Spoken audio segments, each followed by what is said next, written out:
Hey, happy Monday. Hope you all had a fantastic weekend. Had another great Monday call, and today was kind of more on the best practices of a real estate agent, and specifically on the marketing side.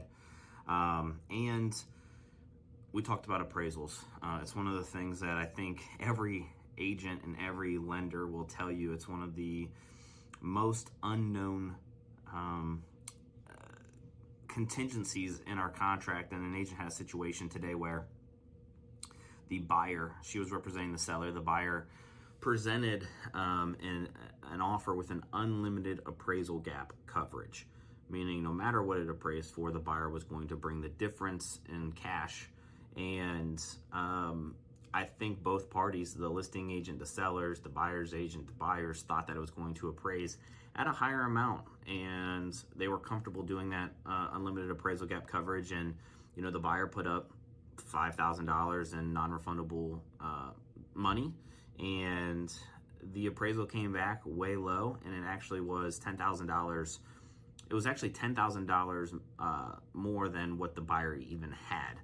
So they're going to try to work this deal out, but that deal may fall through, and the buyer may be losing out on that $5,000 non-refundable deposit.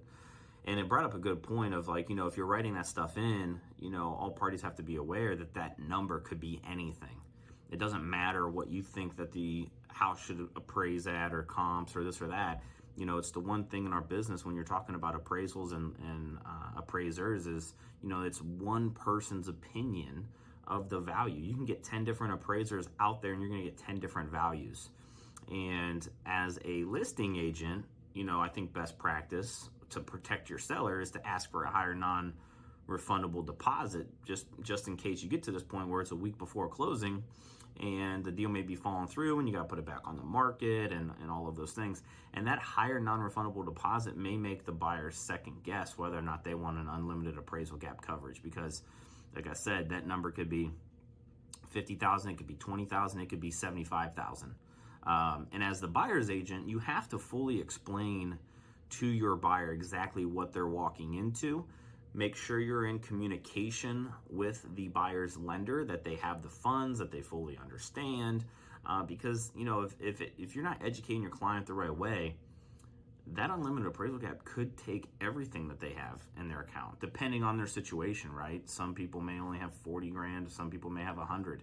It doesn't matter, but I just know deals are probably falling through because a buyer puts a high appraisal gap coverage thinking that it's not actually going to be needed, and then a deal comes back and it appraises way lower, and a buyer's not comfortable paying that money, or they don't have the funds for that money. So just make sure you're communicating, make sure you're protecting. If you're on the listing side, protect your seller. If you're on the buy side, just protect your buyer. Make sure you're in communication with them. Make sure you're in communication with the buyer's lender, so that way all parties know exactly what's going on. Worst case scenario, and that's kind of how I explain it. Best case scenario and worst case scenario. I always, no matter who I'm talking to as far as the client goes, I'm always saying best case scenario, worst case scenario, especially if it comes to possession, right? Hey, here's the best case scenario, here's the worst case scenario if you give the sellers possession. Tell me where you are comfortable at. And that's how I operate. So I just thought it was a good learning moment on appraisal gaps, because as we go into the spring market, as we go into the summer market, it's just going to keep getting worse and worse as far as submitting those offers with unlimited funds or a high appraisal gap coverage.